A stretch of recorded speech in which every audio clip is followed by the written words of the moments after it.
Hello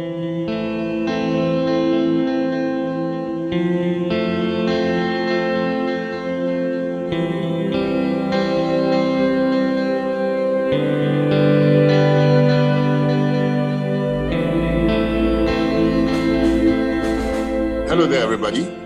I'm Babajide Agboola. Now, Pangolin, you've already introduced, which is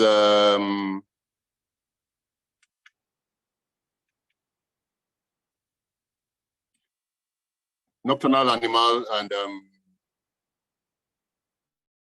referred to as scaly eaters. They are unique for their scale cover, and they are the only mammals known with such traits. Now, there are 8 pangolin species in the world, 4 of which are found in Africa and the other 4 in Asia. The ones found in Africa, we are fortunate to have 3 of them in West Africa here. That's the white-bellied pangolin, the long-tailed pangolin, and then the giant pangolin. In some of the documentations you have, it would be said that giant pangolin is not in Nigeria, but that's false. Based on some of the outings I've done, we have them in Omo forests, we have them in Okomu National Park, as well as Gashaka Gumti. The 4th pangolin species, which is the Taminic ground pangolin, is found in Northeast and then Southern Africa. Now, all pangolin species are listed in Appendix 1 of Conservation for International Trade for Endangered Species. And African pangolin, we have, well, all 4 species are listed as in Class B. Now, to start highlighting all this now, we will take another 1 hour plus. So we'll just take it at that. Now, if you want to know more about pangolin, there are several posters going around. It gives you the amazing facts about pangolin. And then here is a sample of what has been produced for this year's World Pangolin Day. It tells you all the amazing facts, and then there's a small quote there, which I would like to just read out. They can't protect themselves, but together we can, which is what you guys are doing with this your webinar. Because unless we all come together and tell the pangolin story, we will be telling another story entirely. From critically endangered, we may end up with extinct, which with the steps we are taking will definitely not come to pass. Now, the challenges facing pangolin conservation in Nigeria. We start with the state of wildlife management, because we cannot isolate pangolin from the whole lot. Now, the major threat to wildlife in Nigeria are loss of habitat, overhunting, poaching. Wildlife habitat is being destroyed by logging, farming, exploitation for fuel wood, illegal grazing inside wildlife reserves, industrial plantation of exotic trees, housing, and highway development. Now, in this photograph on your screen, this was a prime chimpanzee habitat in Omo forests a while ago. You can see all the trees are dead. And if you have a situation where there are no trees, where will the chimpanzees survive? And automatically, you can't spare the pangolins, because this is where they dwell. 3 pangolins dwell there.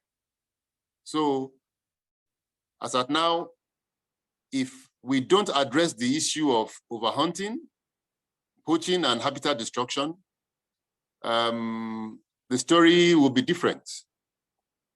Now, the level of deforestation puts Nigeria at less than 5% cover, while the international standard is 25%. So we have to up our game so as to cover this gap. 5 to 25 is a long one. And from experience and from consulting with other professionals, we should go into reforestation projects, not afforestation projects. There are two different things. Reforestation is restoration of the indigenous forests, which provides a lot of resources and helps maintain biodiversity. While afforestation is what we've been introduced to by so many of these international projects in the past, where Malina and Co were introduced for paper manufacturing, which till today has not yielded any reasonable profit for our environment. Yes, profit for loggers and then some of the people in the industry, but not for our environment. Now, another challenge is obsolete conservation laws, poor enforcement, and inadequate interagency cooperation. Now, if you look at the write-up, the law, it's NESRIA law guiding international trade in wildlife. Now, we have a lacuna in the Nigerian law. If there is a federal law, at times, states will not align with the federal law because some of these, the concerned resources being controlled by the states. And wildlife falls under this. Now, a situation where you're selling pangolin on the streets, NESRIA can't do anything about it because it is not, you're not involved in international trade. So their hands are tied. And then you have our smart lawyers who will go ahead and prove that, yes, he was just hawking on the street. So the state laws are supposed to apply. And the state laws are so obsolete. Can you imagine somebody caught with an endangered species and asked to pay maybe 5 naira or 20 naira as fine? That's preposterous. The NESRIA law puts it at, I think, 2 million or so. But yeah, quite a very nice write-up. Enforcement is now a problem because you have people who go ahead, take for example, let me diverge a bit from pangolin, parrots. They sell parrots, they transport parrots out of this country, and when they are caught, nothing is done. Or what is done is nothing to write home about. So that is if they are caught. The laws have to be fine-tuned, and enforcement has to be such that anybody caught with these things pay the penalty for what they've done. If you look at the example of some of these Asian countries now, and yeah, South Africa, they are doing a good job with enforcement. And then we have inadequate interagency cooperation. If you report somebody to a policeman that he has an endangered species in his backyard, the policeman will rightly tell you that it's none of my business. And at times, some of the laws we have in Nigeria, like the NESRIA officials are not allowed at the point of entry or exit from the country. So customs are the ones who are supposed to intervene. Yeah, they're doing a good job now because the noise that we are making is getting louder. And then some international agencies are coming in to help train some of our manpower to help their capacity. So we are doing a good job on that front, in that side. Now, we have disconnect from traditional norms and values. If you look at this photograph here now, what we have here is the Uluode of Inyekiti. Now, in the past, not anybody went into the forest to harvest. It was only hunters that were allowed to go and harvest in the thick forest. Yeah, you're allowed to kill rats and rabbits in your backyard. And pangolin was not what anybody could just go and pick from the forest and come out. So it was restricted to particular families. Now it's a free-for-all. Everybody goes into the forest, cut trees, catch antelopes, shoot monkeys, and without knowing the basics of what they are doing. If you sit down with the hunters, that is Oluodes and co, they will tell you that you don't shoot pregnant animals. You'll seek out the oldest male that is about to retire before you shoot. And then some of these norms. And then when we come to the issue of One Health, there are some things that all these hunters have gone through that has helped their immune system. Yeah, at times we look at it and think it's, there are some fetish practices. But if we look at it from the scientific point of view, we will find out that some of these things are things that have protected them over the years. I'll give you a slight example. Now, the venom of snakes is a protein. When foreign protein is introduced into the body, immunity is produced. Now, the older hunters, when they kill probably a viper, Gabon viper, they keep the head of the Gabon viper in their kitchen, where smoke settles on the fang. When a child is born into that family, they use the fang to scratch the child, thereby inoculating the child with the venom, which is already attenuated because of the contact with smoke. So the child develops immunity to venom from the Gabon viper, because antibodies are produced against the protein in the venom. And this can be replicated for other organisms. So when this person goes into the forest and is bitten by this particular snake, he comes home just probably with a swollen foot or a high fever. So we are far from these norms, and now it's an all-comers affair. Everybody goes into the forest and take what we ought not to take, or go where we ought not to go. Now we have so many outbreaks of diseases because those who don't know are traversing the forest for what they don't know. Now, challenges. Poor management of protected areas, I think I mentioned. When I talk about protected areas, we are not only talking about the national parks or game reserves. We have forest reserves. We have state, which is forest reserves. We have sanctuaries. We have biospheres and co. We have Ramsar sites, all distributed along the country.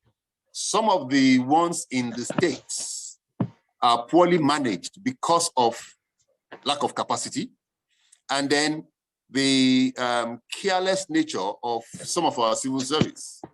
Because no offense meant with this, at times when some of these things happen, we just take a sit-back approach to it, in that it's none of my business. But from what we are now finding out, it is everybody's business to protect what we have, most especially our scarce resources. Now, inadequate qualified manpower to manage conservation issues at grassroots, absence of alternative source of livelihood, belief-based use of pangolin and pangolin parts, then absence of conservation education in our education curriculum. Now, inadequate qualified manpower, I've already mentioned. Everybody stays in the big cities, so nobody goes to the local government areas where we have a lot of these activities taking place. That's indiscriminate utilization of natural resources, harvesting of wildlife, in the cutting of trees, then the absence of alternative to livelihood. You see everybody, like every capital city nowadays in Nigeria, you see somebody at the entrance holding an antelope or a doika, or at times you even see pangolins on their for sale lists. So these are the things that we have to look at. It said that poverty can drive a lot of things. Now, the way forward: introduction of conservation education into Nigerian school curriculum, manpower development and capacity building. It said that a good basic education is essential to people's need as clean water and air. For without it, individuals are robbed of their ability to make sound choices for their future prosperity. Education is key to promoting a proper care and respect for our environment. The future of the environment lies in the hands of the next generation. An old saying goes that we don't own any land. We are merely looking after it for our children. By making future generations aware of the pressure on the natural world, we can help to decrease the destruction that our generation is just realizing. Now, way forward: promoting research into wildlife conservation. Training institutions across the country should strengthen their links with international conservation education to provide opportunities for students, internship and volunteer program. Now, part of training is having people who are qualified handle some of these things. And then way forward: provision of alternative sources of livelihood. You can see in this slide, you have beekeeping, grass cutter farming. It said that the biggest problem to environment is poverty, because the struggle for survival often forces the poor to destroy the resources that they will need in the future, which is crystal clear. See people going into the forest, just taking down all the trees, and then at the end of the day, we say climate change is causing havoc. Meanwhile, we are the ones fueling it. Now, this just shows you the relationship between wildlife, economic development, and environmental protection. They're all interrelated, and you can't do without one. Now, growth is fundamentally a process of investing in various forms by society, and the rate and quality of growth depend on the size and composition of such investment.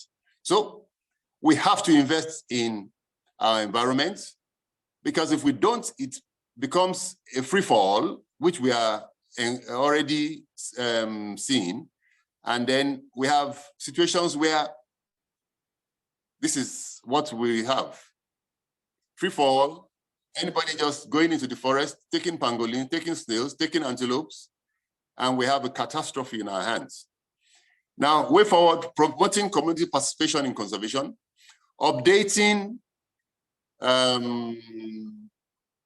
I'm told my time is up, so I'll probably share these slides with everybody. But let me just run through this last few ones. Introduction of well-managed protected areas, which will incorporate local conservation knowledge and modern ICT techniques. And then, so far so good, what has pangolin conservation entailed in Nigeria? We have the Pangolin Conservation Working Group, which was set up in 2016. And then we have the first pangolin release, and the first World Pangolin Day. The links are there. And collaborated with some organizations to produce flyers. And we had a hike from Ibadan to Erinjesha to create awareness about the state of pangolin. And then research has been done, which is published in International Journal for Biodiversity and Endangered Species. The link is there, which you can all look at. And then we have the Ekiti Biodiversity Project, which has gone ahead to create awareness and then declared over 800 acres as protected area in Ekiti State, which is prime forests, because there are sacred groves and sacred forests. It's now gazetted as protected area. So to save pangolin, leadership and politicians should do the needful.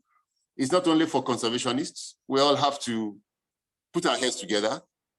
And then, in conclusion, man cannot divorce himself from nature.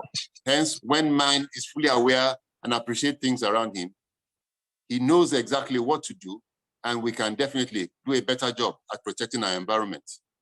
So, as I said, they cannot protect themselves. but together we can. Thank you very much.